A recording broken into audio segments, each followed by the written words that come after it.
Hare Hare,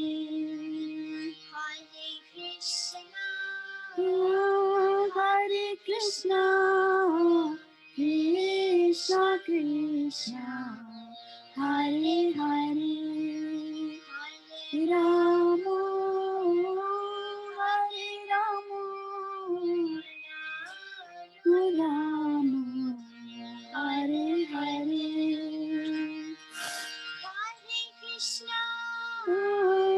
Hare Krishna, Krishna Krishna, Hare Hare, Rama, Hare Rama, Rama, Hare Hare, Hare Krishna, Hare Krishna, Hare Krishna,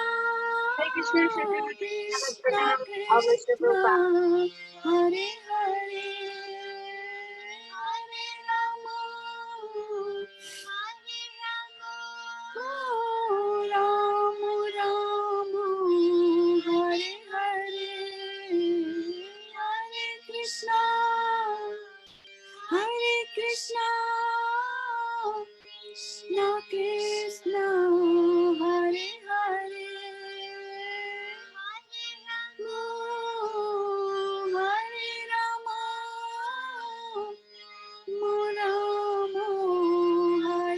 Hare, Hare Krishna, Krishna Krishna, Hare Hare,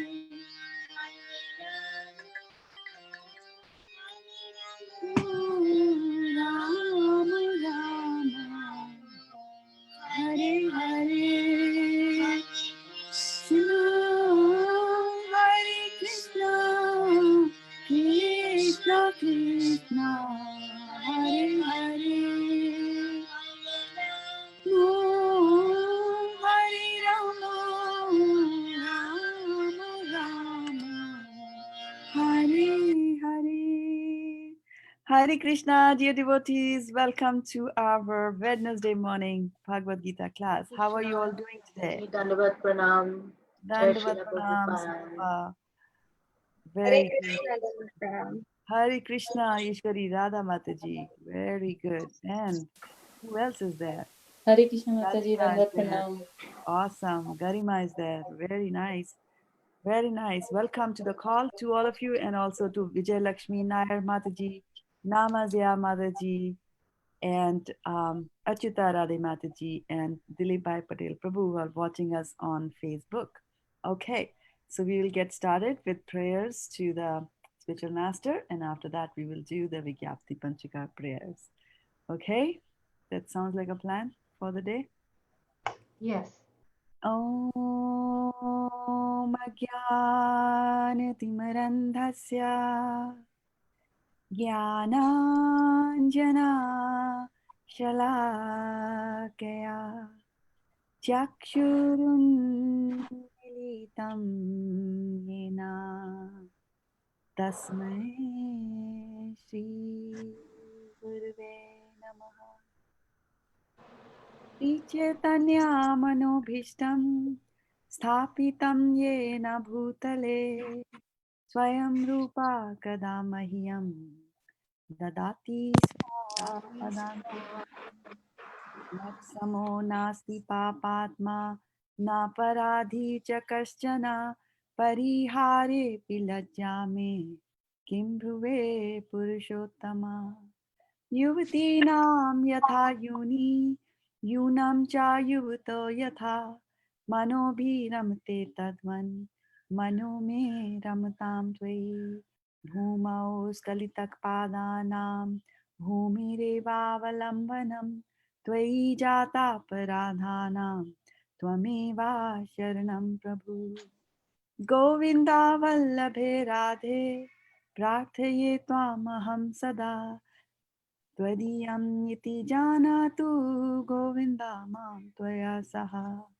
Radhe Vrindavanadhishe Karunamritavahani Kripaya Nijapadabja Dasyam Mahyam Pradiyatam. Okay, so let's see. We have Deepal Mataji, Khyati and Neeral Prabhu, Garima Mataji, Shwari Radha, and Preeti Radhika Mataji. So Neeral Prabhu, are you in a position to create a reading order for us? Yes, Mataji, I'll just create. Okay. And Varshana Mataji also joined. Hare Krishna. Hare Krishna, Hare- yeah. I'm not taken. Sorry about that. I saw her join. Yeah. So while we are joining this, while you are making the reading list, so Varshana Mataji. So when you join the Zoom, can you hear me, Yes, Varshana? Mataji. Yes, Mataji, I can hear you. Okay, good. Yeah. So when you join the Zoom call, what you should do is before you join the Zoom call, right? You should put on your headsets and connect them to the computer, right? Or iPad, whatever you have there, device, right? And then join the Zoom so that, when you join, we won't have a, crackling sound on that, Oh, okay. on the thing, right? You just make it a checklist there, like, oh, like Thank that. you so much. Mataji able to read today? Yeah. Who? Garima Mataji? Garima? Yes, ma'am. Yes, Prabhuji. Oh, today is a lucky day. Okay. And you are all able to see my screen, right? Yes, Mataji. Okay. Yes, ma'am. And so coming up on the screen will be the reading order soon. Yes, Mataji, I just shared it. Okay. We can And Mataji, for only Khyati would read because after 6:45 we have to drive. So, okay. and at least we won't be able to share the screen, but at least we can listen in and Khyati can speak. Perfect. Perfect. I can take care of sharing the screen. Hare Krishna Prabhu, I am not there in the reading order. Ooh. Did you pay the fees, Sutapa? No, Mataji, I forgot. There you go. That's the reason. Krishna Fees may- that people pay to Khyati and Suyash to get on the reading order. Okay. Yep. We have Shraddha-devi Dasi also joined us on Facebook, and Krishna Dasari Prabhu. Hare Krishna, Krishna Prabhu, Dandavat Pranam. So good to have you here. I'll share the updated order. Okay, so let's get started without much ado. We start with Ishwari. Today is not a good day for audio.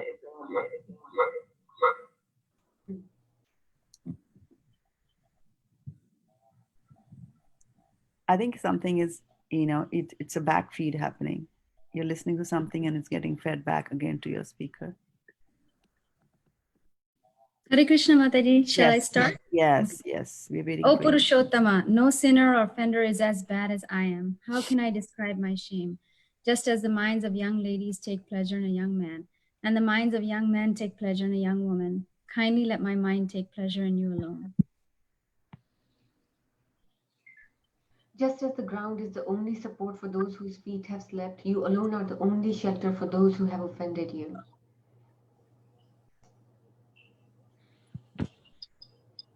O Srimati Radharani, beloved of Lord Govinda, this is my request. May you and Lord Govinda consider me as one of your assistants.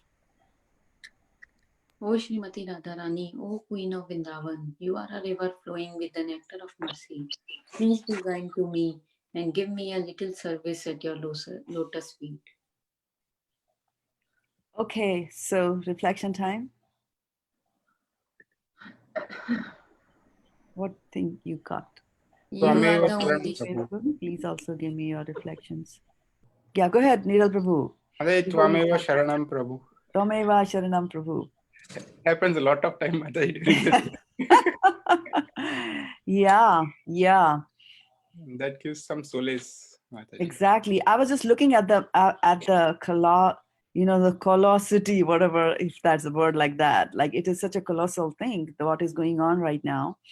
And I was thinking that when we are in a dicey situation, and then we usually take shelter of the Lord at that time.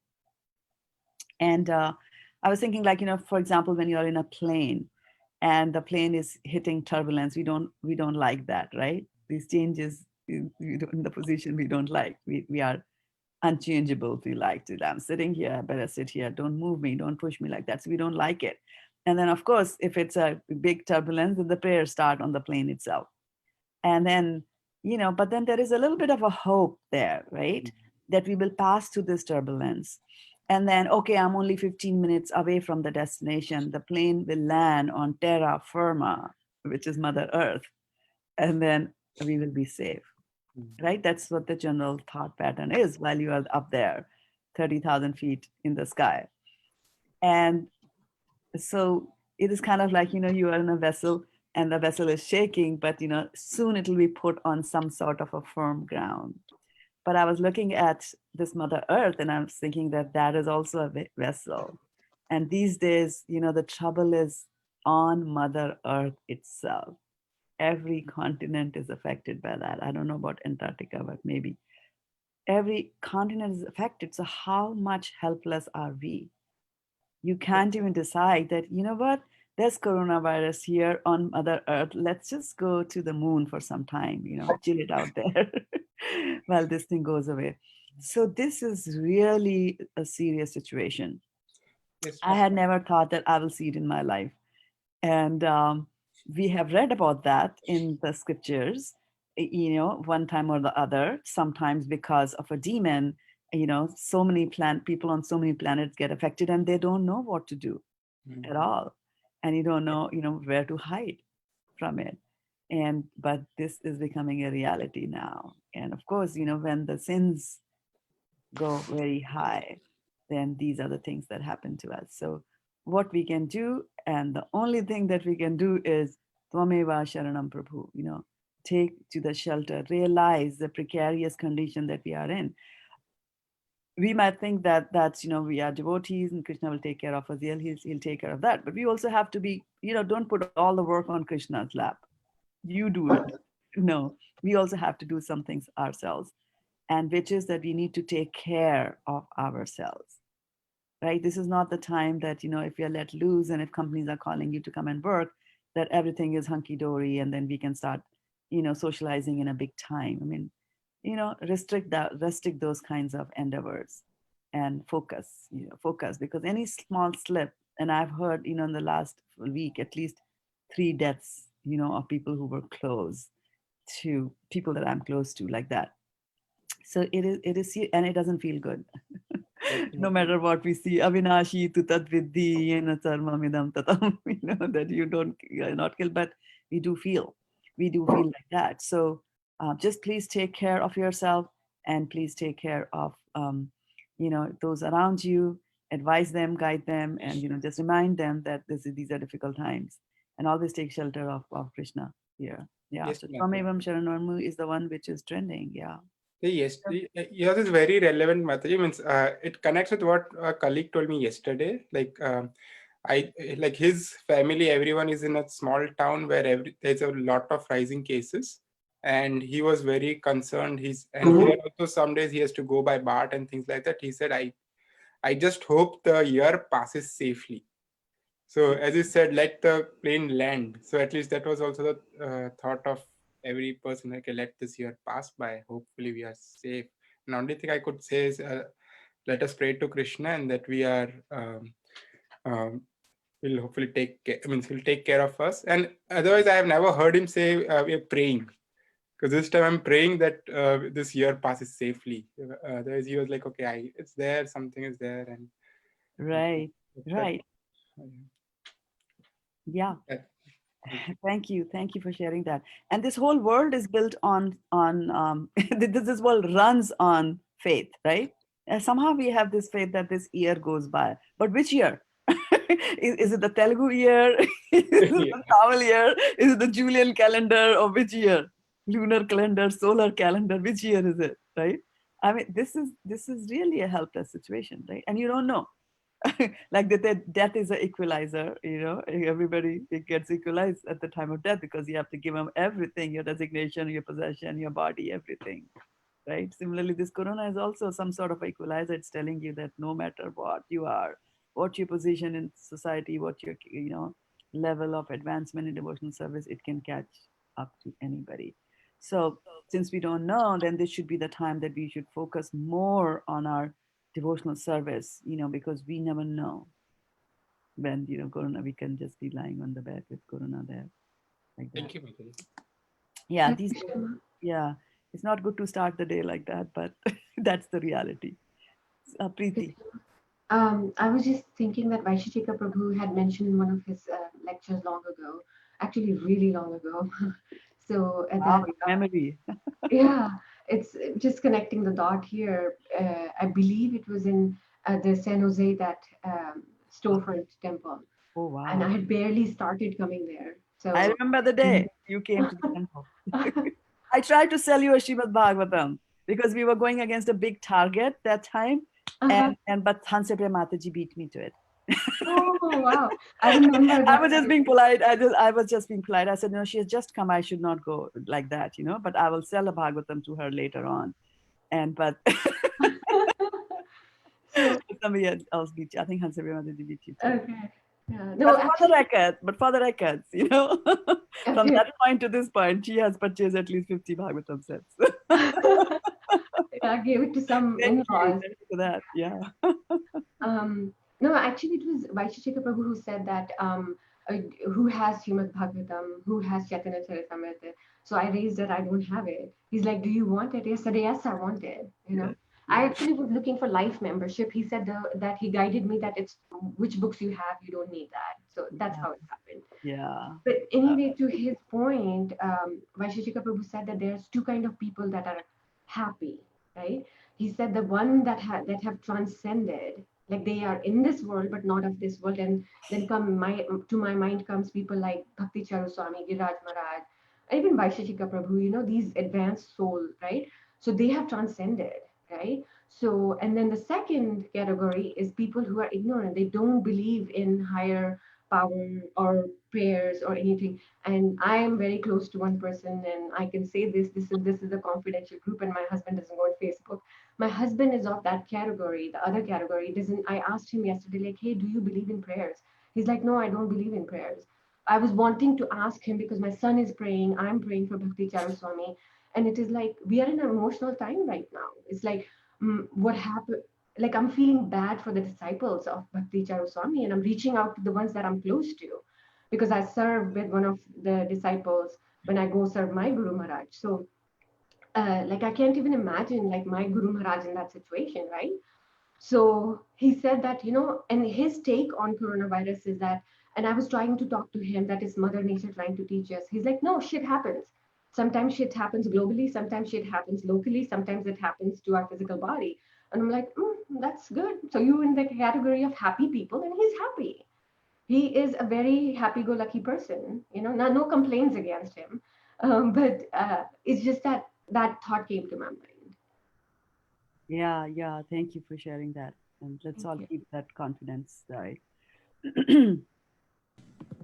Govinda. Oh, sorry, Mataji, go ahead. Yeah. No, I was just, paraphrasing what she said and just picking up the highlights that either you are a Paramhamsa or you are a child to be happy in this world. Yeah. Yeah. I was, I used to think, well, as a child, you're always happy, you have dreams and things like that. And then youth and adulthood came to me. Obviously, I was unhappy with so many things. And then I used to think that, I'm the only one who's unhappy. Till I am yet to find a happy person. I'm yet to find a happy adult, rich or poor, young or old, beautiful or not beautiful, successful or not successful, not found a single person, like that. Materially happy. Yeah. But spiritually, yeah, devotees are happy. Yeah. Preeti, Ishwari Radha, sorry. So I was thinking about Govinda Vallabhe Radhe Prathe Tvam Aham Sada. Mm, yeah. Tadiyam iti janatu Govindo mam Tvaya Saha. Yes. You nailed it. Okay, good. It came to you. All right. I shouldn't use words like you nailed it. Right? Just imagine nailing words. Yeah. Yes. Again, along the lines of prayers. It's along the lines of prayers again, right? And then I'm just looking at the Facebook here, and it says, Vidya Abdul says, Matsamo Nasti Papatma. Achyuta Radhe says, you are a river flowing of nectar of mercy. And welcome, Shivatsa. Bhakta Shivatsa is joining us, and Divyangi Devi Dasi is also joining us here. Awesome. Okay, Varshana Mataji. Yes, Radhe Vrindavanadeshe Karunamrita Vahini. There you go. Yes, nectar of mercy. Kripya Nij Padabcha to the Dasyam Mayam Pradiyata. Pratyayam. Very good. Yes, yeah. Very nice. I like it the way you're attempting to, embrace the prayer. Any other reflections? Any other comments on the prayer? Shraddha, can I Yeah. jump in again? Like, Yes, you can it jump in. starts with Mat Samonasti Papatma, Na Paradhi Kashana. We are sinful, we know it. But these Paramhansas, so I woke up early and I did my rounds for Bhakti Charu Swami, and this thought kept coming to my mind is like, I'm very attached to Bhakti Tirtha Swami too, because I read Many Moons and the suffering that he went through. And I just follow him on Facebook too, because I relate with the Spiritual Warrior series and Eternal Beggar series. So I was like thinking that, and let me know if I'm thinking correctly, that, these Paramhansas, they have come here just to deliver us, right? They have taken hardship for us. When they go through suffering, it's just so hard. Like, okay, we are sinful, but they are perfect. And so why are they suffering? I was thinking that maybe because this is their last birth. So the last balance that they have to do, that's what they're doing. And setting it an example for us that if I am going through suffering and this is my behavior, then you need to follow me. Am I thinking correctly? Yes, and then I'd like to tweak it a little bit here and there. And this has got to do with everything. For example, we read in Srimad Bhagavatam, we read the story of King Bharat, Emperor Bharat, after whom this is called Bharatvarsh, right? So he was such an exalted king. Before that, the planet was called Ajnabha in the name of the father, Nabhi, and like that. So now he had reached a very high level in the 9 stages of devotional service. He was at bhava, which is just before prem, before achieving love of God. He was at such a high level, and at bhava they say that you cannot fall down when you are in the stage of bhava. But Bharat Maharaj fell down, right? So when we look at that, and the question I asked, my teacher, that how can this happen?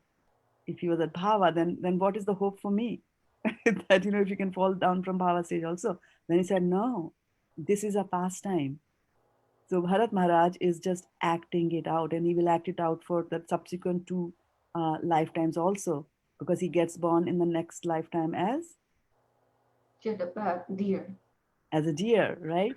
And then after that, he gets born as Jala Bharat. And as Jala Bharat, he knows everything. And we are doing it. We are doing this. We are doing this chapter 6 in the Tuesday series of the Bhagavad-gita that we do. And there we were talking about unsuccessful transcendentalist. So his pastime is also showing you what happens to an unsuccessful transcendentalist, right?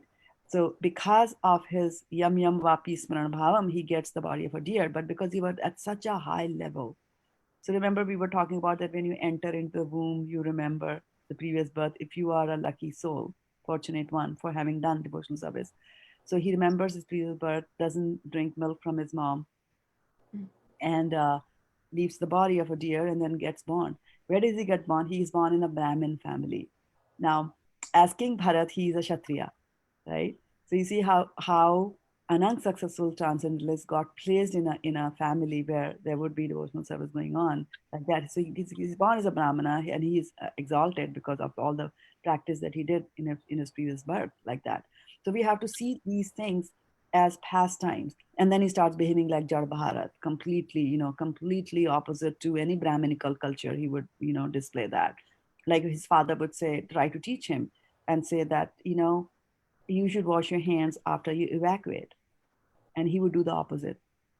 He would washing hands before evacuating, like that. So just trying to keep his father as bay, like, because his father was into the ritualistic aspects of the Vedas. So he tried to teach him cleanliness and those kind of things.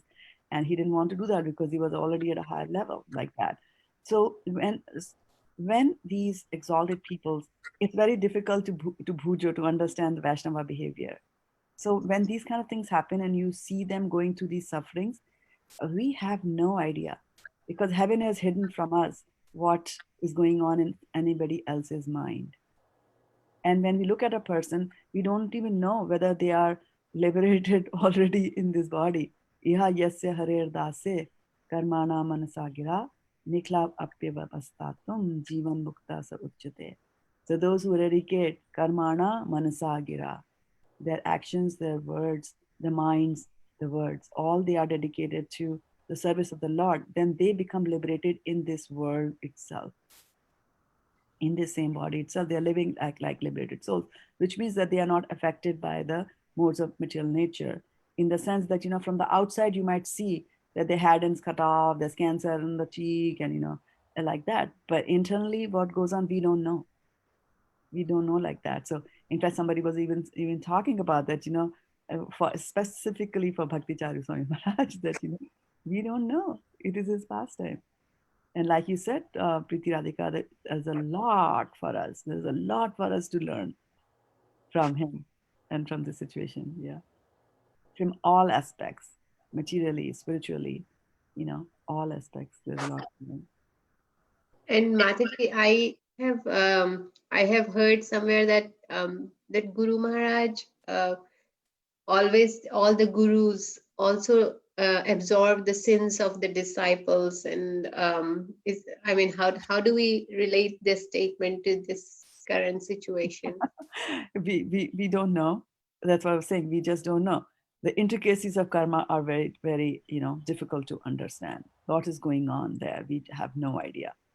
So at best, we say, okay, we have seen his life, and well, yeah, there is shastras do say that the guru takes on the sin, and so what we should do, our mood should be that I should be doubly careful. And I'm not saying that whatever is happening to Bhakti Swami Maharaj is because his disciples are all sinful. No, not like that, right? Because you don't know whether is it all a part of the play for us to understand all these things, or what exactly is it, right? We don't know. But what I should learn from here is that, oh yeah, there is that statement in the Shastra that says that your guru can get sick, so my guru can get this sick if I don't behave properly. So that's the mood that we should get into when we see these kind of things happening around us in this world. Yeah, but it is a sad thing to see your teacher go away. It's a sad thing to see that anything can happen. I was just admiring that we had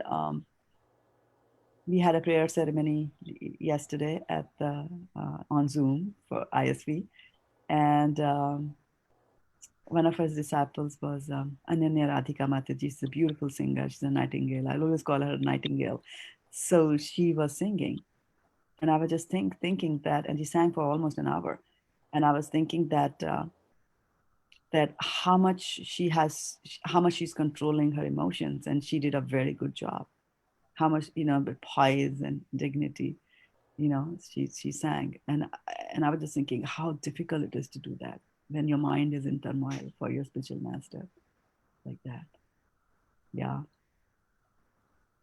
So thank you for sharing that thought. Yeah. So these are all sobering thoughts. They're all sobering thoughts. And yesterday, I was just also thinking that, how we say, how are you doing? I'm okay. How are you doing? I'm okay, they say. So what does okay stand for, right? So this terminology is actually coming from during the World War stages. And during the World War, what used to happen was, and then Prabhupada actually gave this example, and it was not this example for World War, but I'm just trying to bring few concepts and few ideas here. Is that when Prabhupada came here, the Vietnam War was there. And so young boys who were not Kshatriya at heart, and who were not even willing to go fight, they were yanked from their homes. And they don't even know how to fire a gun, use a gun. But they were saying, okay, here, take this. This is the trigger. Go. You are on a plane to Vietnam, and you're going to fight there. Like that. So Prabhupada had taken that example to explain to us that your life can change like that. Here you are sitting in front of a television, you know, having popcorn, and then next phase there's a knock at the door and they say you are drafted, you have to go to the military, right? Like that.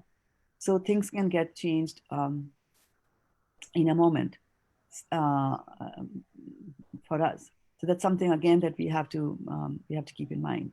So obviously during the World War also that was happening, that people were asked to go fight. And so if anybody in the village, like how Neeral Prabhu was talking about, that his friend is from a small village, but he's concerned this one is dying, this one is infected, and this and that. So during those times, what they used to, obviously prayers were there, and they would also get together in county, offices or county houses or county halls, and just get that, because you need some human interaction, you need some human support. And so if there was a death, they would announce, on the notice board they would put, right? So when the boys went to the war from their village, the board in the county hall would say 0 killed, right? So 0 and K, they would put 0 and K, which again later on became OK. So OK means that nobody has been killed.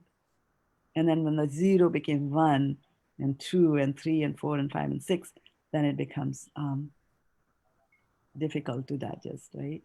And I was just thinking that, looking at it from ISKCON, I was like, oh, we are on 0K. But then I said, oh, no, we are not on 0K. We have started our countdown.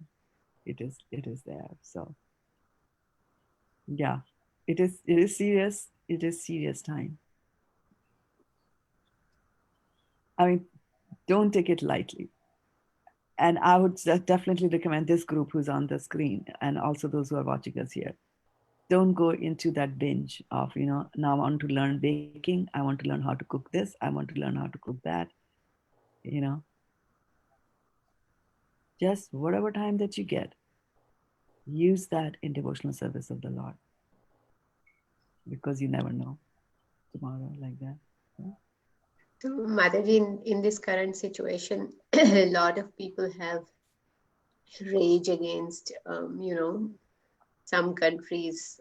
I'm not going to name any here, but they have rage against. And actually, one of my friends, she has started watching our recordings because I've been asking her to. And she was asking me to ask this question yesterday.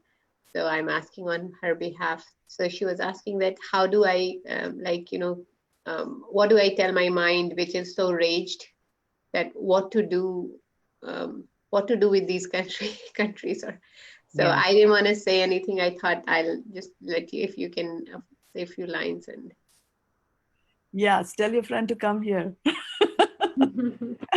and join us on Zoom. Yeah, so it is very natural. It's a natural, very natural emotion to feel anger, right? Now, we'll just go by what Stephen Covey tells us. We have a circle of influence. And what influence do we have? If some country did this, what influence do you have? How can you stop them from here?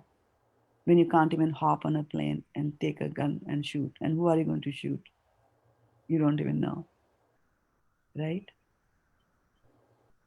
So when we start thinking and hearing and getting connected with things which are outside our circle of concern, then these kind of emotions are bound to happen. You'll get angry at this, you'll get angry at that. And so what is the solution? Is it tit for tat?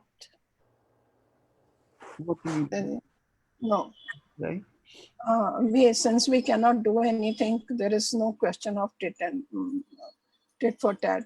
But the only thing is pray to the Lord to give them the wisdom to follow the right path. Yeah. And they should also do prashchit, like in the morning. In the 6th chapter, you were telling that prashchit is very important. We need to do. So prayashchit is something that you do when you have done something wrong, right? Yes. Mataji, in this context, means we should not go for tit for tat. Silence will be the best option, but sometimes we cannot reach in that level, that silence, because from other side, the people what they have wrong or something, they didn't even realize and they didn't even utter a word sorry. Because Mataji, what I have realized that sorry is a very calming word. If you say it really calm your mind. Otherwise, sometimes the rage goes on, means. So silence will be the good, but I don't know how to reach in that level. As Okay. we are doing these classes, it's change automatically. It will change, I hope. Yeah. So here again, there's a very nice there was a very nice talk on forgiveness that Radhika Raman Prabhu gave at ISKCON of Silicon Valley. And he was saying that, you can always, so before I go there, so that person didn't say sorry, right? Somebody did something and is not even saying sorry. So Priyanka Mataji was telling, sometimes the rage stays on if that person don't ask for the forgiveness. Exactly. Yes, but I'm looking at Priyanka's specific question, right? I'm asking Priyanka's trying to answer Priyanka's specific question, right? That given the scenario where it has become a political situation where there is some country who's involved and we are thinking that country is responsible for whatever I am going over here, and obviously there is anger there. How do I handle that anger, right? And then even if you expect that country to come and say sorry, right? It is two things are going to happen. Number one, it is outside your circle of influence.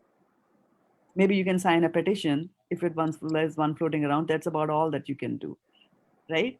It's outside your circle of influence. And then again, expecting a sorry, that you have set an expectation. Remember what we read, right? When your expectation and what you have are the same, then you are happy, so-called happy. If you're not, then you will be unhappy. So we have to understand as individuals, how much of a clout do I have? What position do I have? What control do I have at others? And then we realize that we are helpless. There is absolutely nothing that I can do. I mean, I was in India in February and part of March, and I came here with huge plans on book distribution and this and that, and bringing people to the temple, and so and here I am sitting inside, locked up in a house, not knowing what's going to happen when, right?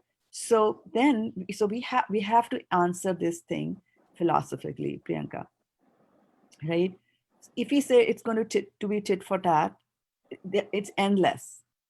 It's endless. There's tit for tat, and there's a tat again, and you go do a tat, and there's like tit tat, tit tat, tit tat. It goes on like that, right? There's no end to it. And then both the parties will get demolished, right? Look, in Mahabharat war, everybody was dead, right? Except for a handful, like that.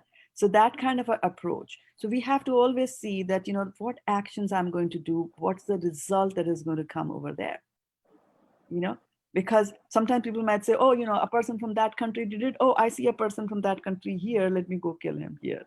No, this person might not be an innocent person, right? Just because you were born in a certain country might not even mean that you really approve of everything that your country does, like that, right? So you don't know. So don't know these things. So we have to try to calm ourselves down, and only in such a case, only devotional service is going to help you, because this is something which is very serious. We are in a very helpless situation now. The equation can change dramatically. The equation can change very dramatically when we add the karmic principle to it. And if we say that whatever situation that I am in right now today is because of something that I have done, then the blaming goes away completely. Then that country is just an instrument of your karma, our karma. right? And how, again, I keep on referring to 417, that understanding what is karma, vikarma. Karma is a very difficult thing, and intricacies of karma are very difficult to understand, like that. But if we change our mood into tattenu kampam susamikshamano bhunjanam evatma kritam vipakam, he says that it's almost along the lines of matsamo nasti papatma na paradi chakastana parihare pilajja me kimbruve purushottama, saying there's nobody who is more sinful than I am. So if I'm saying there's nobody that's more sinful than I am, then I should just say that I'm lucky that I'm alive today. I'm lucky that I'm not in a hospital right now. And the mood of a devotee is that he says, my dear Lord, I expected worse. Given my track record, I was supposed to get this much of unhappiness or distress, but because I'm your devotee, you have reduced the sentence to here. From here, it has come here. It was supposed to be worse than this. And there's nothing like this mood to be in, which is going to calm you down, which is going to make you feel so grateful. Right? And so, but when you're angry from this end of the spectrum, to go over and move over to that end of the spectrum is a difficult thing, right? And especially that if you are not a devotee as a routine, as a matter of routine, you're not a devotee, you're not leading that kind of a life. So when these things happen, anger will come. Shaknoti haiva yashodem prak sharira vimokshana kama krodha, right? So 5th chapter says that who is a sukhi nara? Right? Kama krodha bhaya dvegam. So vegam, not vegam, vegam, the calm, lusty desires, krodha, anger. So one who has learned how to conquer these kind of urges is a happy person. So the advice will be tolerate Marta sparshastu konteya sito shun sukha dukkada agam apanyo anityastam titikshasya bharata. We have to learn to tolerate.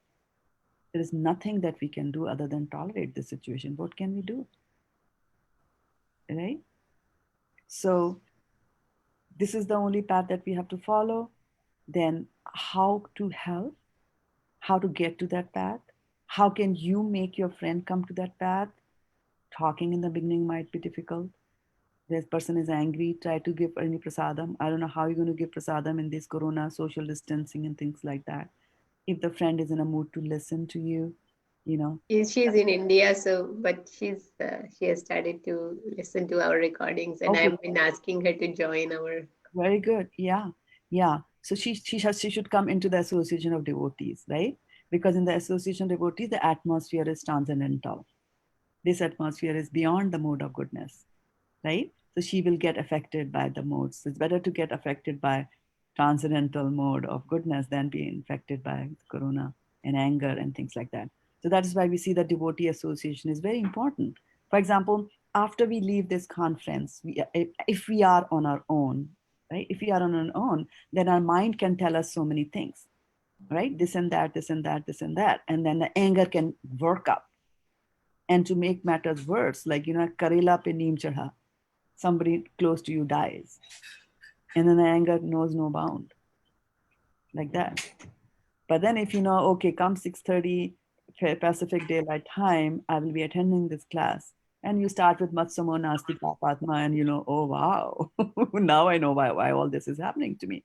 So that paradigm shift has to happen. And it's a 180-degree turn from thinking that somebody else is responsible for whatever is happening to me and pointing finger like this one, this one, this one, this one, this one. There are 3 more fingers that are pointing back at me, which are telling me that I am the one who did this. And then the thumb is pointing upwards and is telling you that, okay, there are 3 fingers that are pointing at you, telling you that you're more guilty than those outside of you. But there is God that you can always approach.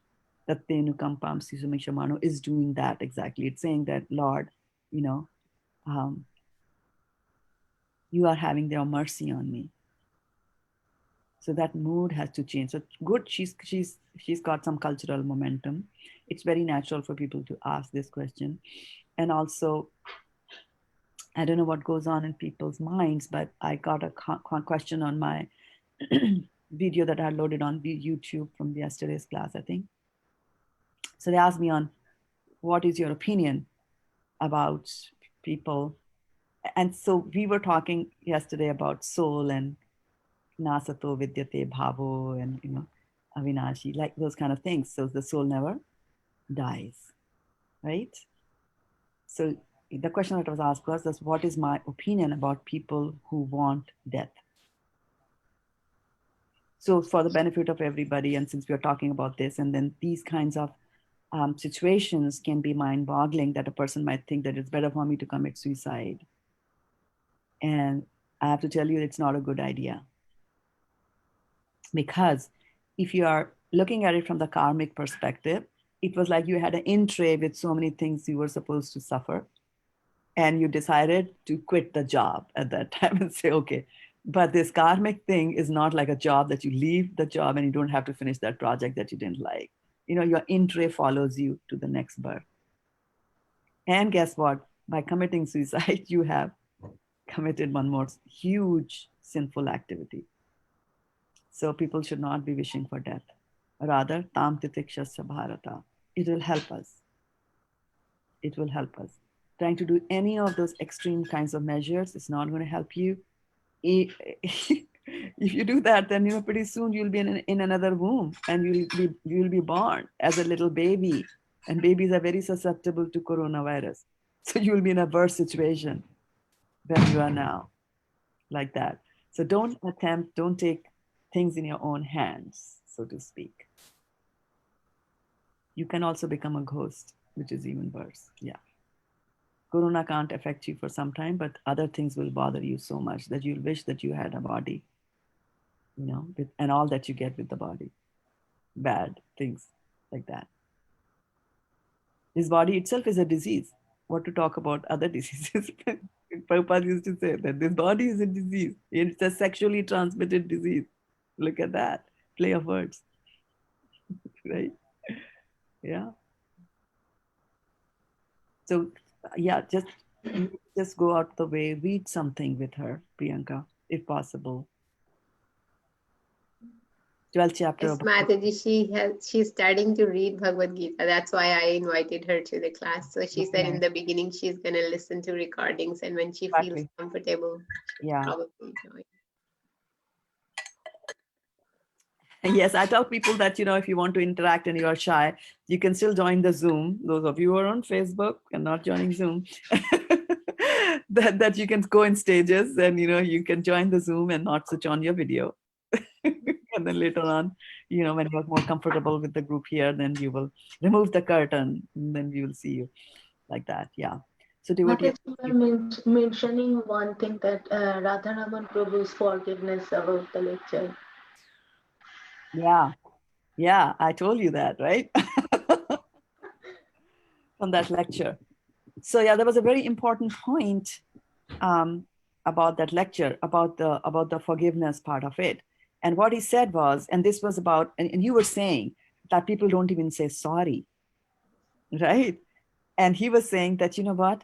Don't wait for the apologies that are never going to come. Because only you are going to be miserable. You are the one who's offended. You are the one who's feeling hurt. The other person might not even know that an apology is due. Right? So what he said was that that don't do that. Yeah, don't wait for an apology, because again, you're setting an expectation and it's not going to be met. So you're going to be even more miserable. They did this and did not even say sorry. Versus, that's a soul in some body. It did something to my body, but you know what? You can't touch me. You can't touch me. So, and just get out of it. The childlike happiness, like that. There's no other way. There's no other way. There's no other way than to forgive. Because if you build a resentment, then you'll have a resentment against them all the time, right? And they said that resentment is like drinking a cup of poison, drinking a cup of poison and expecting that the other party will die. This is what resentment does, right? Why is this not happening to him? Why is the coronavirus not going to catch him? Why did he say this? Why did he say that? Like that. This resentment is going on. Who's getting affected? Myself. So start doing thought substitution.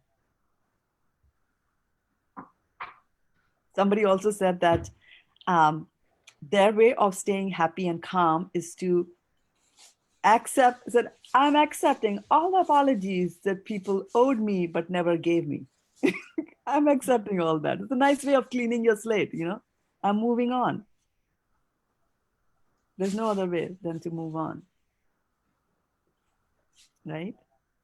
Yeah, so let the political people handle political situations, you know, let the armies handle whatever they have to. We have bigger problems, birth, death, old age, and disease to handle, which is not going to go away. Right? If you find a cure for if you find a vaccine for corona, then we are going to live forever. Right? So our problems still remain. Like that. So, yep. So surrender to the Supreme Personality of Godhead. Surrender to the Supreme Personality of Godhead. All right. And who's next in the line to read? It's me, Mataji. All right. So, Varshana Mataji, what do you see on your screen? Yeah, the CC Madhya Leela 22.34. Absolutely right. Can you give us the Sanskrit for that? Yes, Mataji. Thank you. Sakrat eva prapanno yas twasam iti cha yachate abhyam sarvada tasmai dadamya etad vratam mama. Very nice. All right. Who's going to give us the word by word?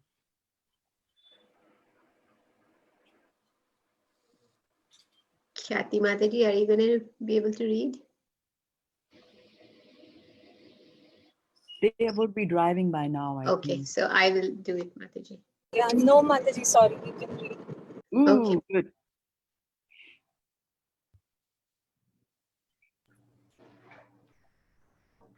So I'm reading, okay. Synonyms. Sakrit, once only. Eva, certainly. Prapanna, surrendered. Ya, anyone who. Tava, yours. Asmi, I am. Iti, thus. Cha, also. Yachate, praise. Abhayam, fearlessness. Sarvada, always. Tasmai, unto him. Dadami, I give. Etat, this. Vratam, vow. Mama, my. Who reads after you, Priyanka? Yeah. It is my vow that if one only one sincerely surrenders unto me, saying, My dear Lord, from this day I am yours, and prays to me for courage, I shall immediately award courage to that person, and he will always remain safe from that time on. Hare Krishna. Hare Krishna, right? So this is another of the verses that we'll visit every day. And so we need to get that surrender, and then that surrender will come. Then anger and those kind of things will kind of go away because we have surrendered, and we have surrendered to the best person possible. Right?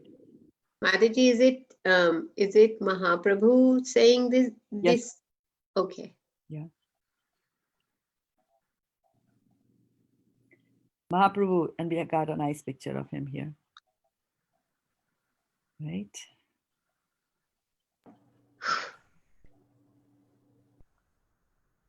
Yeah. That's the way to go. So shall we go to Bhagavad-gita? What do you say? And let's see what our dear devotees are saying on Facebook. Let's see. Oh, Bhakta Rohit is there. Fantastic. Okay, Tatyanu Kampam. Yes, there we go. All right, yeah. Okay, good. So let me bring up the Bhagavad Gita as it is. And if you can tell me whether you're able to see Bhagavad Gita as it is. Chapter number 2. And who's going to read after Priyanka? Oh, after Sutapa. I'm going to get to read it today. Awesome. Contents of Bhagavad-gita summarized, and we will be doing 2 verses each as soon as they decide to come up. Okay, here we go. Sanjay said, seeing Arjuna full of compassion, his mind depressed, his eyes full of tears, Madhusudana Krishna spoke the following words.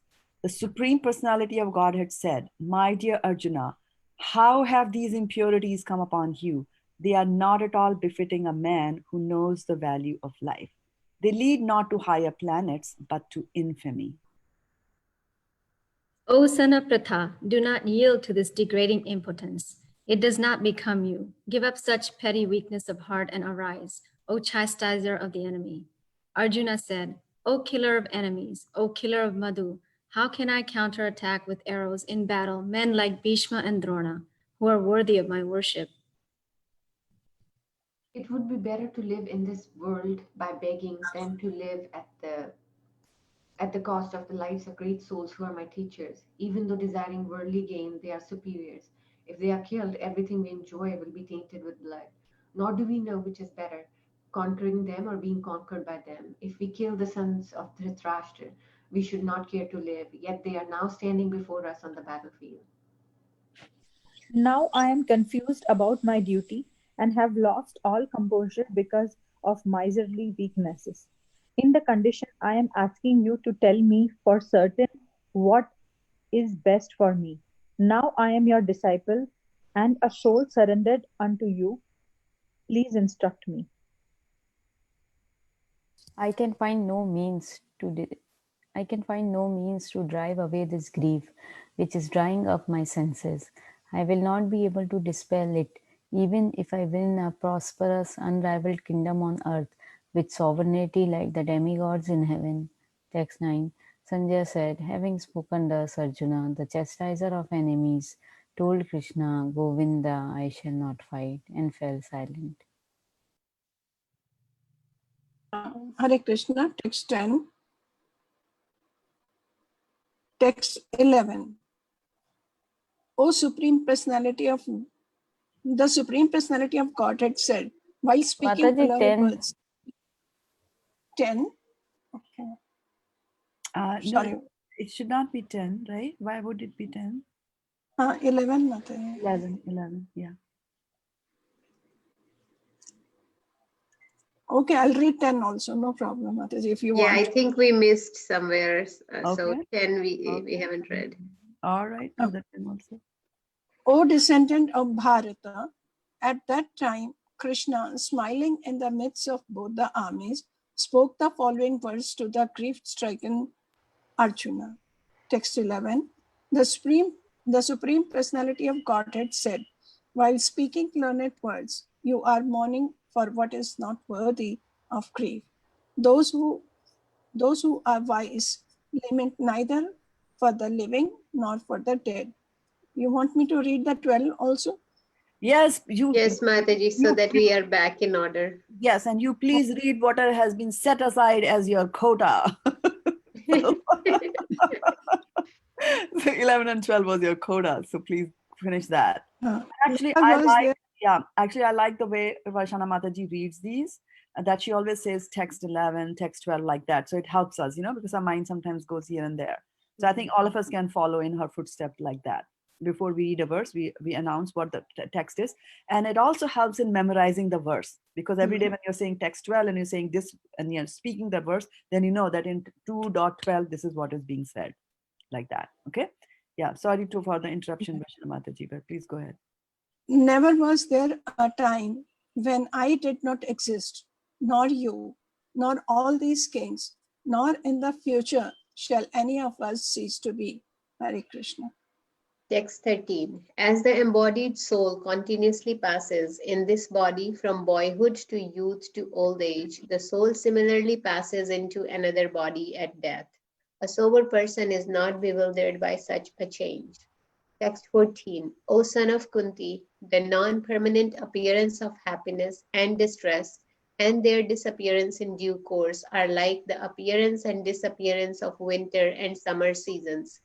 They arise from sense perception, O Shayan of Bharata, and one must learn to tolerate them without being disturbed. Text 15. O best among men, Arjuna, the person who is not disturbed by happiness and distress and is steady in both is certainly eligible for liberation. Text 16. Those who are shears of the truth have concluded that of the non-existent, the material body, there is no endurance, and of the eternal, the soul, there is no change. These they have concluded by studying the nature of both.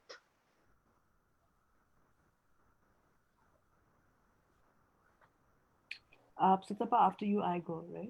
Yeah. Yes, That Mataji. which pervades the entire body, you should know to be indestructible. No one is able to destroy that imperishable soul. The material body of the indestructible, immeasurable, and eternal living entity is sure to come to an end. Therefore, fight, O descendant of Bharata. And that was text 18. Text 19. Neither he who thinks the living entity the slayer, nor he who thinks it slain is in knowledge. For the self slays not nor is slain. For the soul, there is neither birth nor death at any time. He has not come into being, does not come into being, and will not come into being. He is unborn, eternal, ever existing, and primeval. He is not slain when the body is slain. Text 21. O Partha, how can a person who knows that the soul is indestructible, eternal, unborn, and immutable kill anyone or cause anyone to kill? Text 22. As a person puts on new garments, giving up old ones, the soul similarly accepts new material bodies, giving up the old and useless ones. Text 23. The soul can never be cut to pieces by any weapon, nor burned by fire, nor moistened by water, or withered by the wind.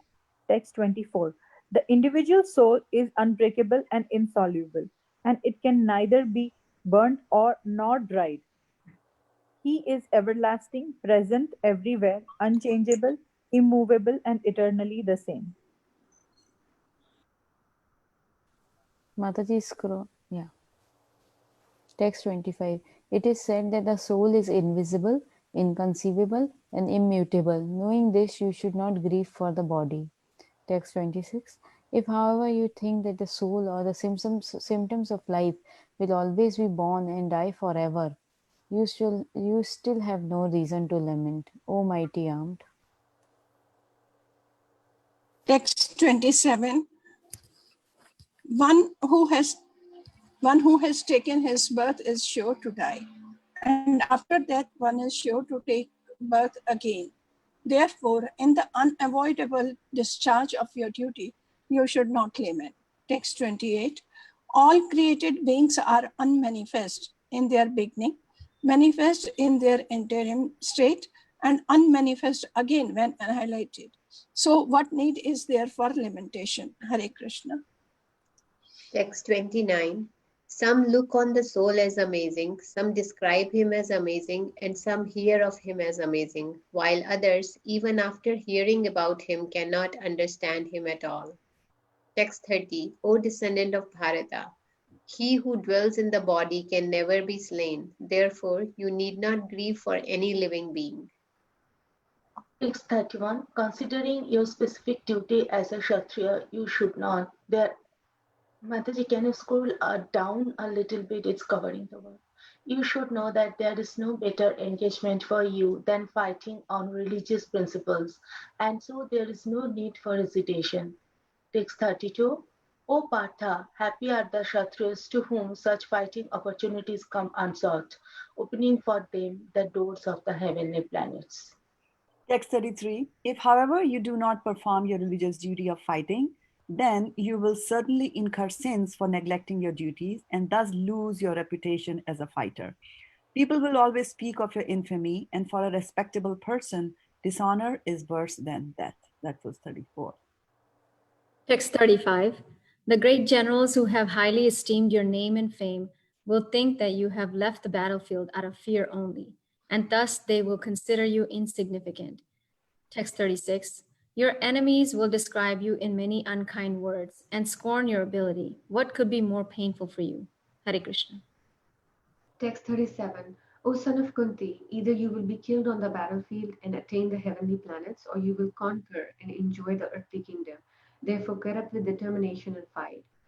Text 38. Do thou fight for the sake of fighting, without considering happiness or distress, loss or gain, victory or defeat, and by so doing you shall never incur sin.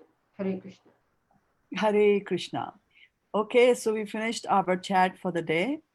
And the verse today is 17, right? We're continuing on. So yesterday we were able to do, we went all the way up to translation. I think we never read the purport, but we were discussing, so which is fine. So whose turn is it now? It's my turn. Go ahead. Avinashi tu tadvidhi yena sarvam idam tatam vinasasam avinashya nakachit karam architi. Yeah. So when you're reading Sanskrit, just try to go slowly, okay? Like you were, yeah, your speed was very nice for the first two lines, and you just did it flawlessly. And then if a word is very big, right? If a word is big, then just try to break it, right? So if I break it like, avya, yes, Avya yes, yes, right? Ava yes, yasya, ava yes, yasya, like that, so you'll get into the practice of that. Nakaschit kartum arhati, like that. Okay, good, but very good. Go ahead. Who gets the synonyms? Avinashi, imperishable. Two, but that Vidhi know it. Yena, by whom. Sarvam, all of the body. Idam, this. Tatam, pervaded. Vinasham, destruction. Avyasya, of the imperishable. Asya, of it. Nakashit, no one. Kartum, to do. Arhati is able. Okay. Translation. That which pervades the entire body, you should know to be indestructible.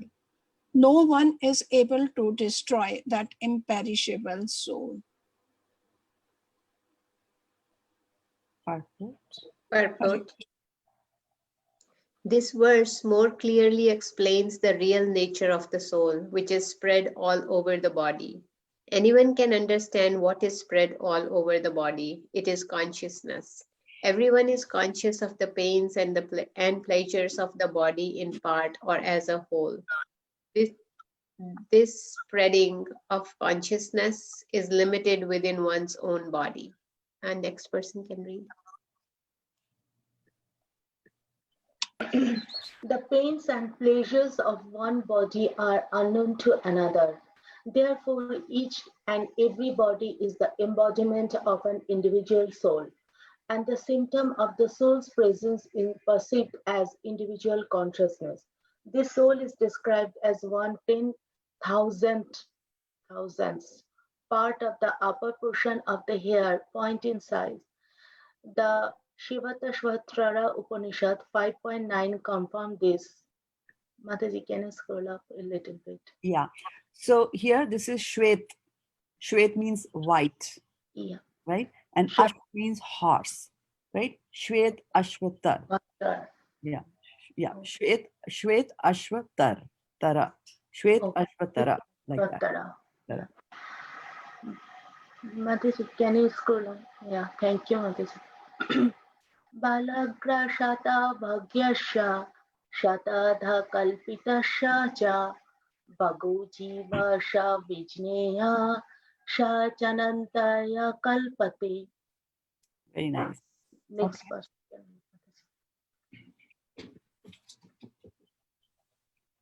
Who is next after Sutapa? It is me. You.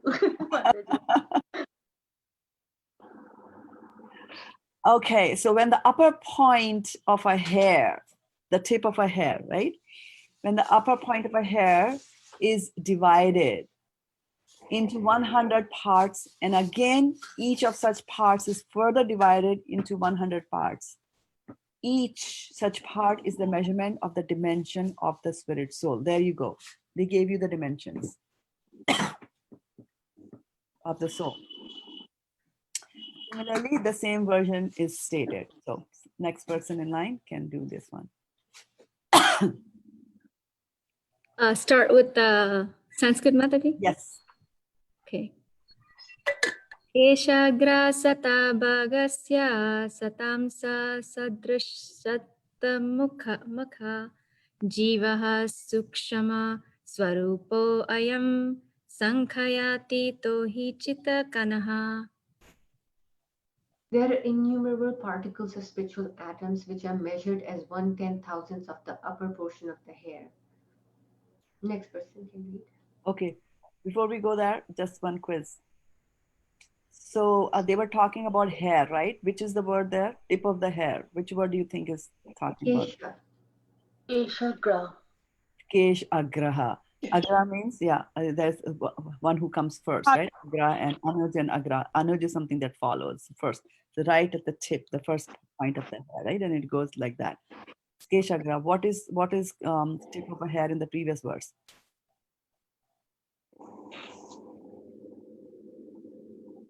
Bala. Yeah, Balagra. Right? So Bal and Kesh, like that. Okay. And then here in this verse that we just now read, it says there are innumerable particles of spiritual atoms which are measured as 1/10,000th of the upper portion of the hair. So you're talking about spiritual atoms, right? Which is soul, right? So what is the word here being used for spiritual atoms? Just make a guess. Go through this verse and make a guess. Jiva Sukshama Swarupo. Jiva Shukshama. Swarupo. All right. Kana. Yeah. Kana.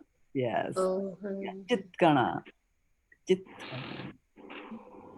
Right? Chitkana is spiritual. Is the spiritual atom. Kana. Kana. Yeah. Okay. Okay. Who's going to read now? Me. Okay. Therefore, the individual particle of spirit soul is a spiritual atom smaller than the material atoms, and such atoms are innumerable. This very small spiritual spark is the basic principle of the material body, and the influence of such a spiritual spark is spread all over the body as the influence of the active principle of some medicine spreads throughout the body. This current of the spirit soul is felt all over the body as consciousness, and that is the proof of the presence of the soul. Any layman can understand that the material body minus consciousness is a dead body, and this consciousness cannot be revived in the body by any means of material administration. Therefore, consciousness is not due to any amount of material combination, but to the spirit soul. In the Mundaka Upanishad, the measurement of the atomic spirit soul is further explained.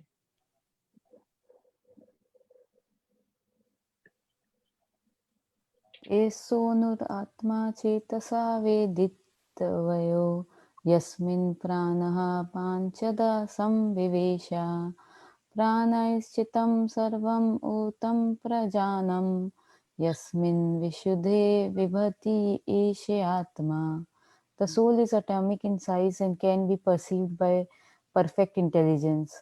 This atomic soul is floating in the 5 kinds of air: pran, apan, vyan, saman, and udan, is situated within the heart and spreads its influence all over the body of the embodied living entities. When the soul is purified from the combination of the 5 kinds of material air, its spiritual influence is exhibited. Hare Krishna. The Hatha Yoga system is meant for controlling the 5 kinds of air and circling the pure soul by different kinds of sitting postures, not for any material profit, but for liberation of the minute soul from the entanglement of the material atmosphere. So the constitution of the atomic soul is admitted in all Vedic literatures, and it is also actually felt in the practical experience of any sane man. Only the insane man can think of this atomic soul as all pervading Vishnu Tattva. The influence of the atomic soul can be spread all over a particular body. According to the Mukunda Upanishad, this atomic soul is situated in the heart of every living entity.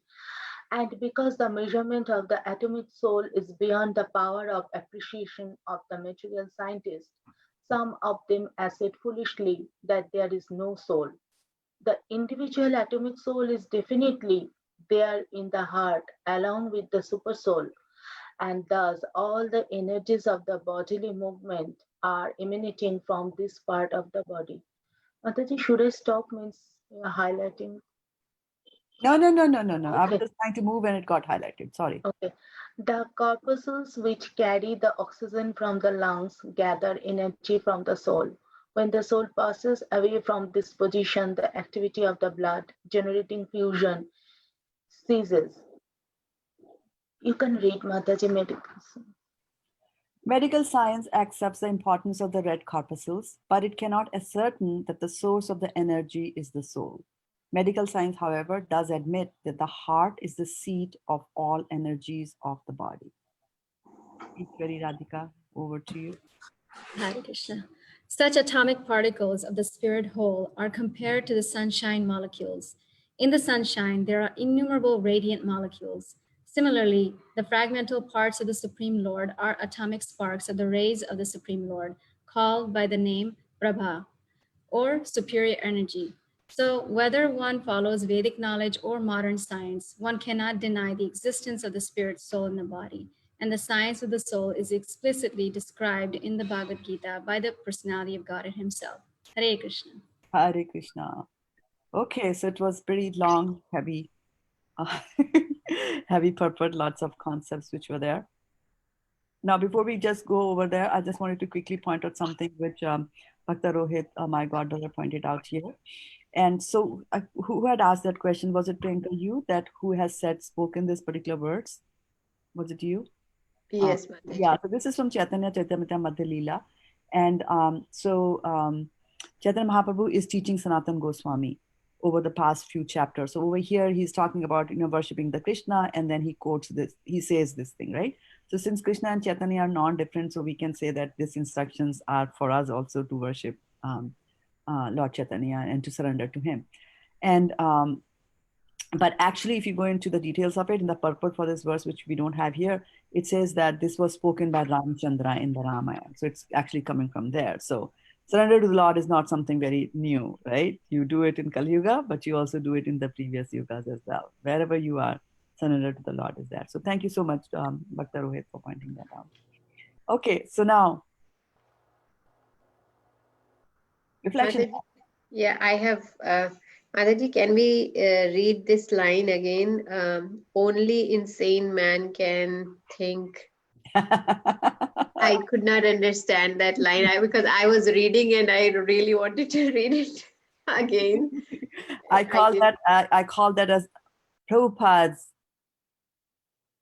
unending attempts of Mayavad bashing. Priyanka Mataji, it is in which paragraph? Can you point it out? I'm sharing the screen here. I'm going to share the screen.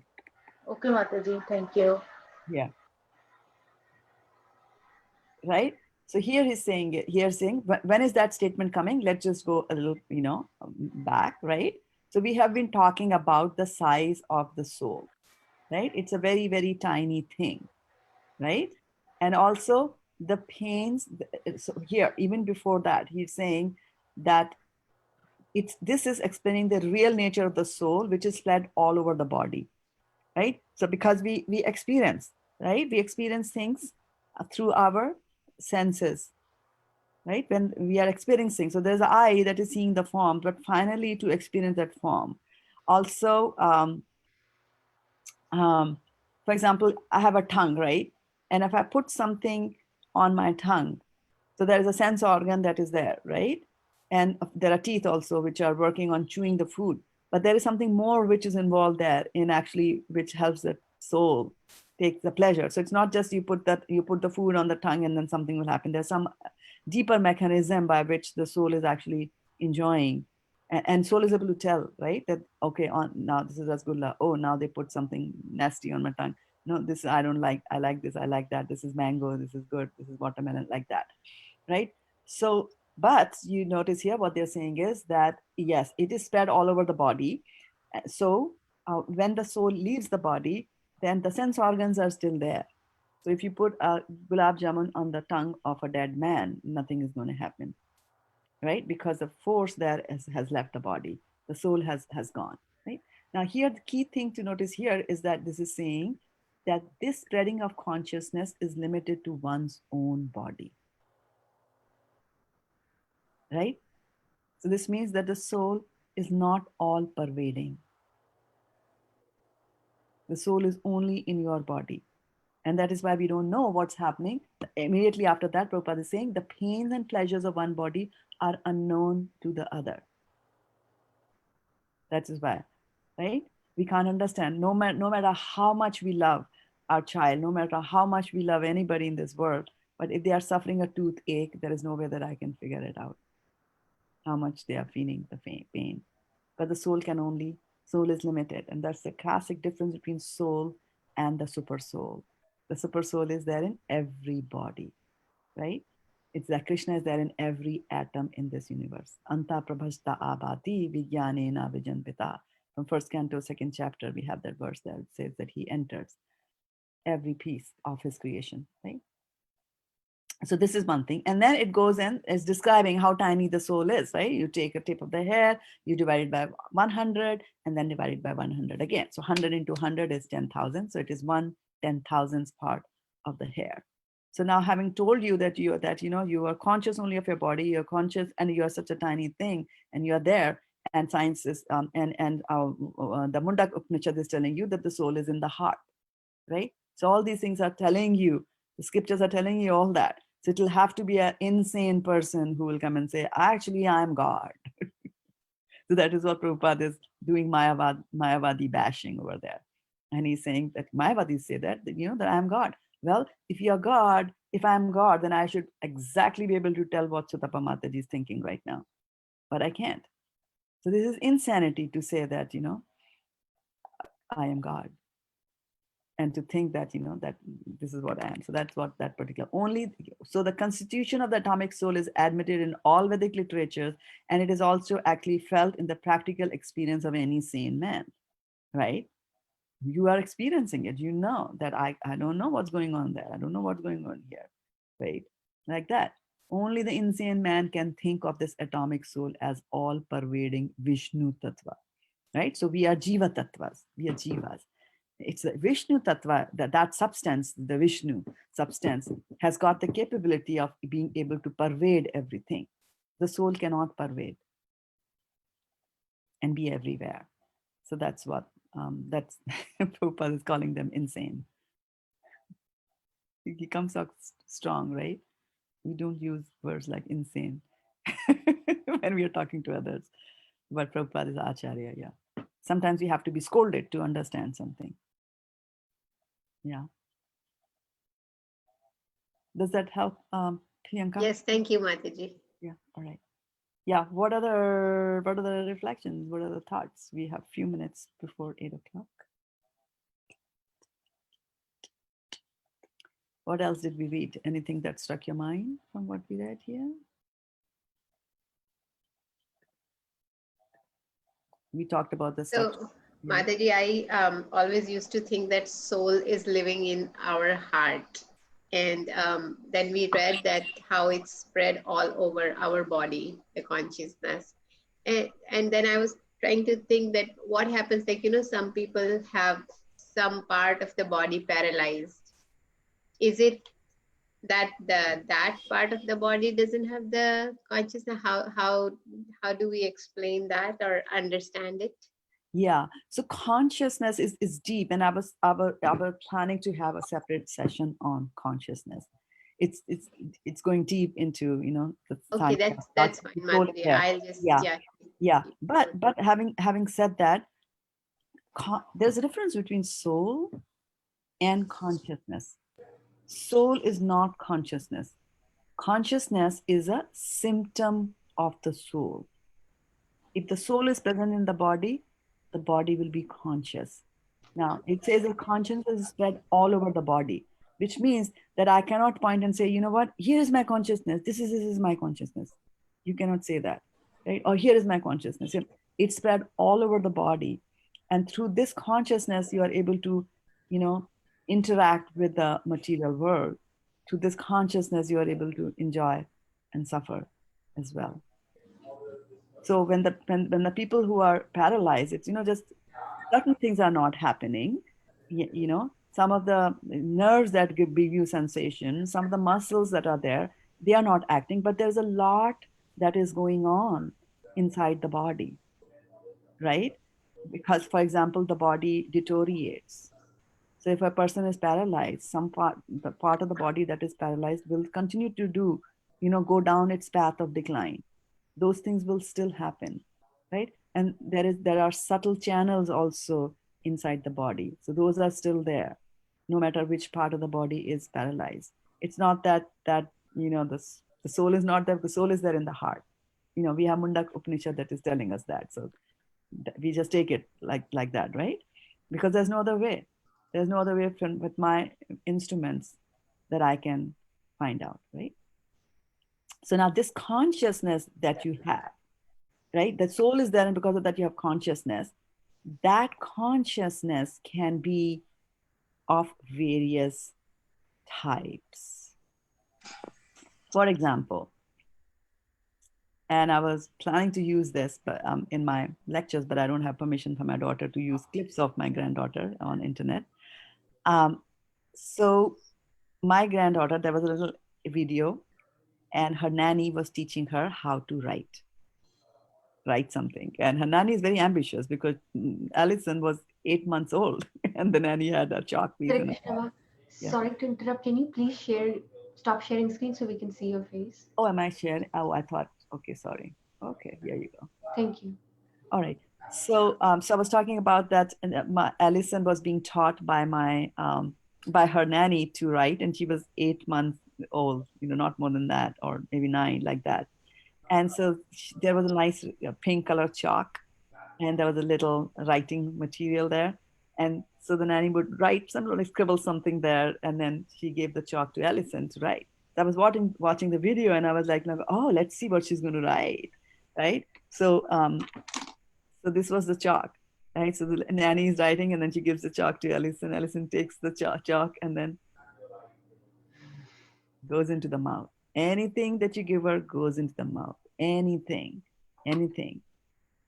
That is a consciousness. That is a particular type of consciousness that, everything is food for her. Everything has to be put into the mouth, whether it is shoes, whether it is food, anything, it is chalk, anything, they will put it into the mouth. Animals also do that sometimes. Right? So that's one type of a consciousness where everything becomes food, and that's what I'm doing. And it's not that this kind of a consciousness is a wrong consciousness. It's not that, because we need food, right? Do we need food or not? Yeah. Right? So it is required. But then what this kind of a consciousness is actually that is related to the gross bodily form. Right? There is food. You take your hand, you put it into your mouth, right? And you eat it, right? Whether it is chalk, whether it is shoes, some things will taste good, some things will taste bad, but nevertheless, it has to go into the mouth all the time, like that, right?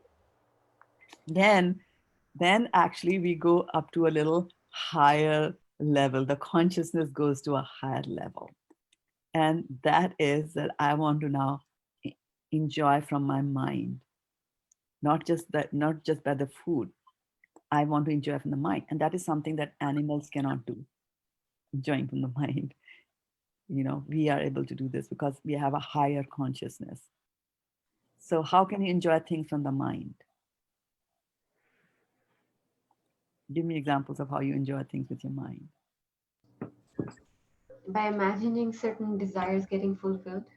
Exactly. Imagining certain desires are fulfilled, or even you could be watching a movie, Mhm. right? There's no reality in a movie, but you enjoy it, isn't it? Mhm. Right? So that's your consciousness goes to that particular level, right? And then, we go to a higher thing. Okay, now movies, fine. I'm done with the, you know, whoever are the stars nowadays. I don't know. So I'm done with that. And I want to go a little bit higher, right? I want to become the intellectual, not just from this enjoyment of movies, etc. I want to go now further. Then, I want to get some knowledge, right? And then with that knowledge, I will enter into debates. This debate, that debate, this is that is that. I speak, I go fly off to different places, I get a trophy for winning the debates and all that stuff. I get titillated by that. I enjoy that kind of a thing. Right? The consciousness is at a slightly higher level. They're looking at some real things. They are looking at some topics to discuss, and politics and that kind of stuff. They do that. And then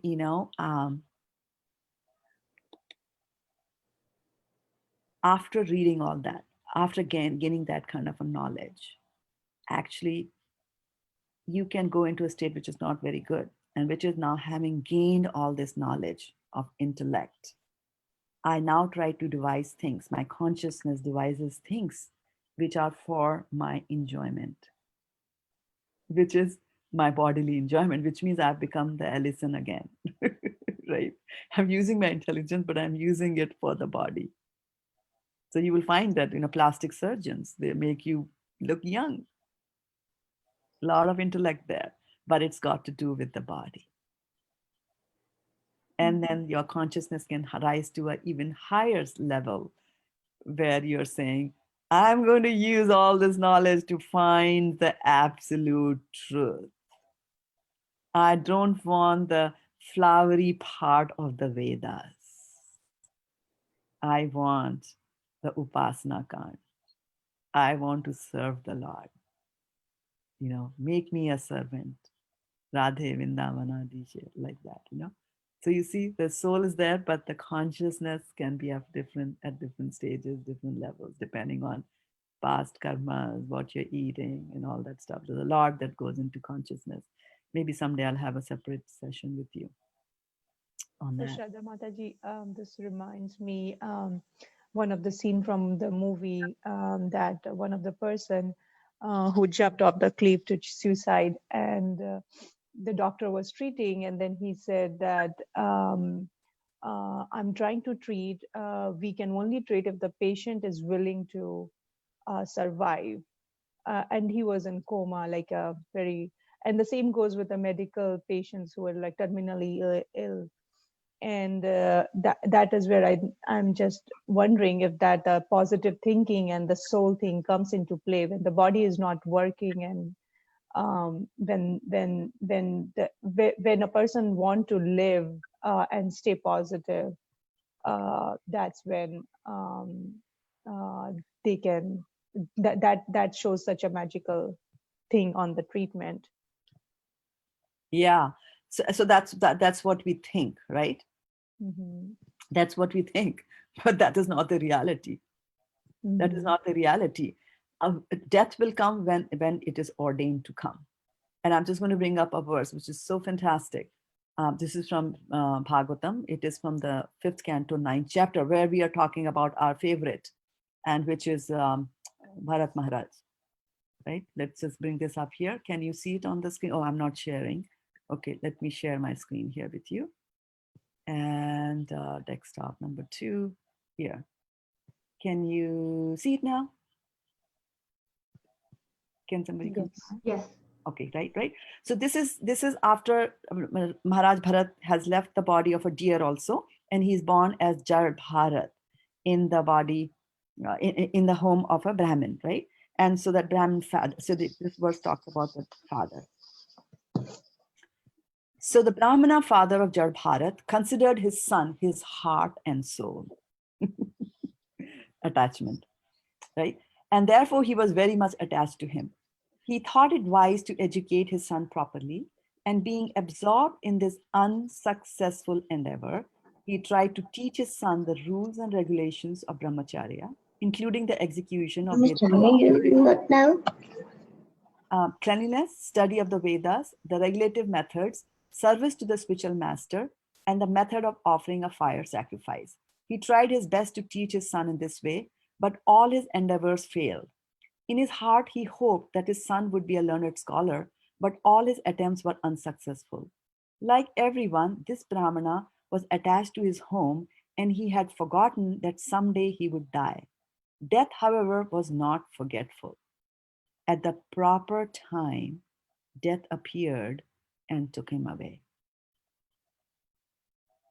So we can do all kinds of positive thinkings, all kinds of things, and think that we are not, that we are conquered death, or at least beaten her a few times, him a few times. But no.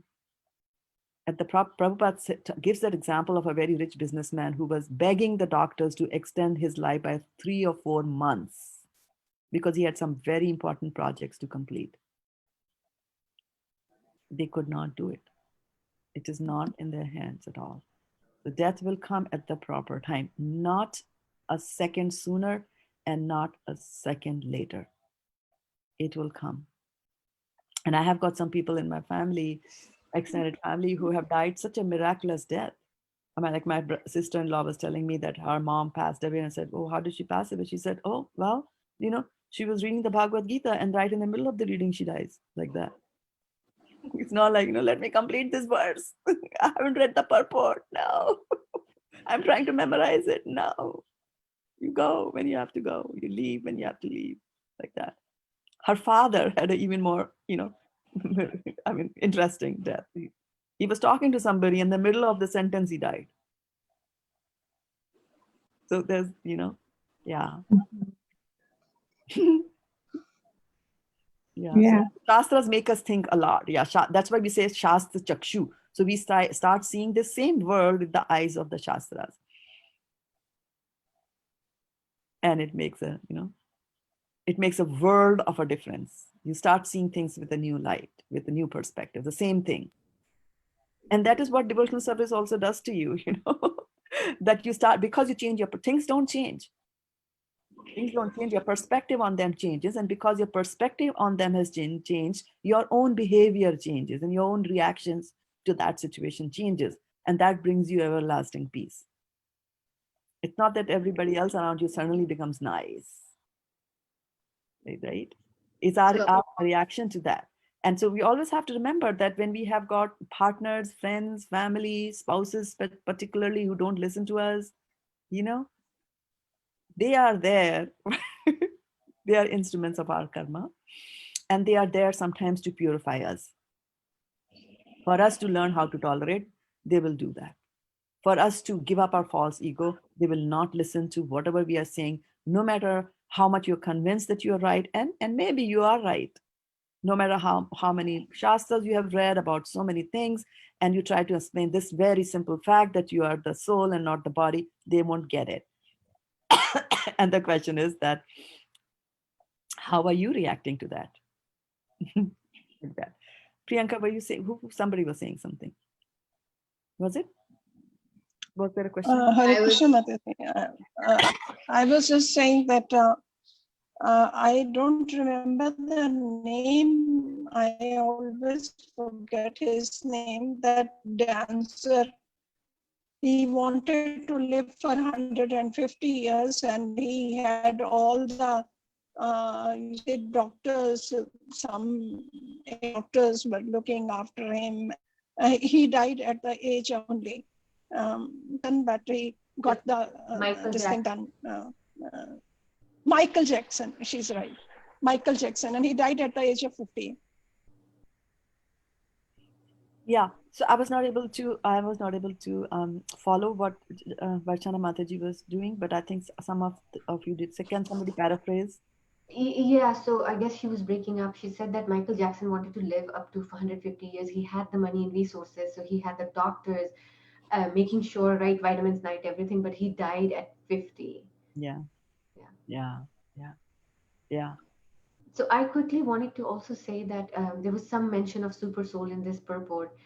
and Jad Buddhi doesn't remember, but I remembered that I did not know till the last class of, I don't know, Bhagavad Gita or Bhagavatam evening class, and Sudevi Mataji answered it so perfectly, that super soul is a witness and a sanction provider. So when I've been praying for Bhakti Charu Maharaj, I was like, your will shall be done and will be done, Krishna, but please give him relief. But you said it perfectly, that we don't know whether he's suffering or not, because he could be in that transcendental plane that I'm thinking he's suffering, but maybe he's not suffering. So that gave me relief. So thank you. Yeah, yeah. Updrishta Anumanta, it's some 13th chapter of Bhagavad Gita where you talk. 13th chapter of Bhagavad Gita talks about the body, the soul, and the super soul. Like that. Yeah. We are inching towards it slowly, surely. Yeah. Thank you. So, Mataji, what I was I'm trying to understand. So, I mean, death is certain at certain time. It's going to come at its own time. And so, do our actions are guided by the divine to align with that moment? Because I have a friend whose son was born with certain disorder that he could not survive on his own, so he was put on machines, for everything, like breathing, digesting, every single thing. So he was in hospital, and doctors told them that he's never gonna get cured. He has to live like this. So if you want, we can pull the plugs off and just end his pain. But she, as a mother, didn't want to do, and she fought through so many insurance companies and all that, and finally she was able to get what she wanted, and her son lived for 11 years on those machines, and then eventually passed away. So I was thinking, I mean, because his death was supposed to come and he was supposed to bear all that pain, his parents decided that, or I mean, Yeah. Intricacies are very difficult to explain. But yes, you can see in this particular case. And sometimes, sometimes somebody, and so he died on his own after 11 years, or after 11 years, the parent decided to pull the plug. On his own. On his own. Even Yeah. with those Yeah. machines, he couldn't live anymore. Yes, Yeah. yes. So that's how it was. For example, I remember reading a story a long time ago about there was a couple who had a premature baby. The baby was just 4 months in the womb, 4 or 5 months, and was born. And so obviously they had to put her in incubators and things like that. And she was also under tubes and everything being done in tubes. And the parents were very hopeful they would go there. And then one day, so there sometimes these things act in a very subtle manner also. And can destiny be changed? Sometimes a little bit, but not completely. And so there's more like destiny also is not completely written. And so, for example, Prabhupada gives a very nice example for that. He says that destiny is like you are given a ticket to board a plane that's going to New York, right? And so you're given that ticket, and so you are on board that plane that's flying to New York. Now, what you're doing in that plane is completely in your hands, right? You want to sleep, you can sleep. You want to chant, you can chant. You want to talk to a person next door and strike a business with him, that's entirely you. You can misbehave with the stewardess and you'll suffer the consequences to that. So destiny is not actually governing, like it's not that in my life every little point has been decided like that, right? Every point is decided. I have choices. Otherwise, everything is decided that where are my choices? Where is my free will, right? So our free will is also going to govern certain things. You did this, and because of that, you're going this path, or you did that and you're going to that path. So certain parts are fixed and certain parts are also changeable. So certain, definitely for yourself, but then also sometimes we are able to influence changes in others. For example, we also see that Satyakam, who was that lady? forgetting, the one who brought the husband back from Savitri, Savitri. right? Savitri, right? Her husband was dead, and she So goes and Mataji, yeah, I yeah. have a question for you. How much weightage does Karam have over destiny? Like, How much? Yeah, yeah. So you get a particular, and when you're saying karma, I'm assuming karma, right? The karma yes, because yes. of which you got this particular body, right? And you got a particular body, and in that particular body, for example, I got this body, right? Now with this body, if I want to sing like Lata Mangeshkar, it'll never happen because you So, don't have the vocal cords. Like, you have been given a suitable body. I might desire and I will suffer because that desire will not be fulfilled like that. So you get a body like that. Now with this body, I am, suppose I have given a body because of which I have been given a body because of which I have pain in my stomach, right? So now there are two various ways in which I can handle that. Like when I first was, diagnosed with Crohn's disease, I was like, why is this happening to me? This is very bad. And I think it's because of stress. And you gave me stress, and you gave me stress, and you gave me stress. My approach was that, right? Till I started reading the Shastras, and I realized that no, this is my own doing. So you see, the pain is still there, the body is still there, and my but reaction to that is changing. So karma can be changed. What your karmic reactions are there can be changed through devotional service. Karmani nirdahati kintu cha bhakti bhajam. So you can change that. And also because I have a free will on how do I react to that situation. Being put on an aeroplane, you can choose to react in so many ways into that situation that you are in, good ways or bad ways. Similarly, here also, Krishna has given you the free will to say, how am I going to react to this situation? Am I going to react to the coronavirus situation and get very angry? The anger is only going to eat me, right? And bring down my reserve so that I will become more susceptible to being caught by the virus like that. So, like that. Yeah, one more point I wanted to say about that, and it just slipped it just slipped my mind. And the question was asked by Priyanka, right? About destiny. Yeah. So I was saying that sometimes people are able to influence other people's departures, and sometimes, because of attachment. So you see how the soul has to leave the body, and that, but the soul is attached, right, to the body, and then is also attached to the extensions of the body, which are parents, etc. So sometimes the parents can also have a little influence over there, and depending on the parents' decisions, the soul will leave or not leave. And again, that is also destined, whether at what time he's going to leave. But then that action will happen because of certain decisions and certain things that those surrounding the soul have done. For example, back to that 4-month-old baby who was born premature, and the parents would go there every day, and just watch, because the child was in intensive care unit. They would be just watching from outside and see this and that, and then and praying so hard that that she survived. But then when you are such a premature baby, even if you survive, it's not good, right, for the body. And so one day the nurse came and very gently told them that it was a baby girl. So they said, why didn't you let her go?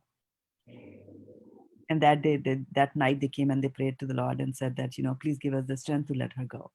And the next day, the doctor called and said that she has left. So there are many, many, many, many, many influences which are there, So one would say that, yeah, the child was destined to leave at that particular point in time, and working backwards from there, the nurse on that day had this inspiration in her heart from the super soul to say, hey, you speak those words to the parents and tell them like that, So it is very karmana gehna. It's very difficult to understand the things. And so what we should do is you stay at the periphery, get the basics right, and say, okay, I understand that karma can be dissolved. I don't know what's there in my future, but it can be dissolved through devotional service. I'm going to take to devotional service. Life is simple and life is easy, right? Otherwise, I can get so sucked into the Sankhya yoga. Like be like how we are. We are in this particular body. We eat healthy food, and we know that eating healthy food is good for me. And I just stop there. I don't go and try to now get into like, okay, so how does the apple get digested? And is it different from how bananas get digested? And how long does rice stay in the stomach? And like how does it look like in the stomach? And how does it look like in the intestines? And what if I eat rice and this together like that? So we can go all into the details of it, or we can stay with the basics. because this material world is very, very complicated. We can get sucked into it and get deeper and deeper. It's like a quagmire, dal dal. The more you step into it, you will start sinking and sinking. And before 50 years have gone by, and we are still doing research on the body instead of on the soul, like that. So that would be the key thing too, because we don't have the time. We don't have the time to understand all this, right? And believe me, I'm trying to read the Bhagavatam, and I'm saying trying to read because it's really trying to read. There's so much. There's so much that I can just be reading one verse for the rest of my life and still not get it. There's power packed, and the Prabhupada's purports are power packed, right? Like that. So, yeah. But you know the key. You know the key. Yes. Yeah. You know the key on how to get out of this place. And that's what we are trying to do. How do I get out of this place and never come back? Never come back. I'm done with you forever, like that.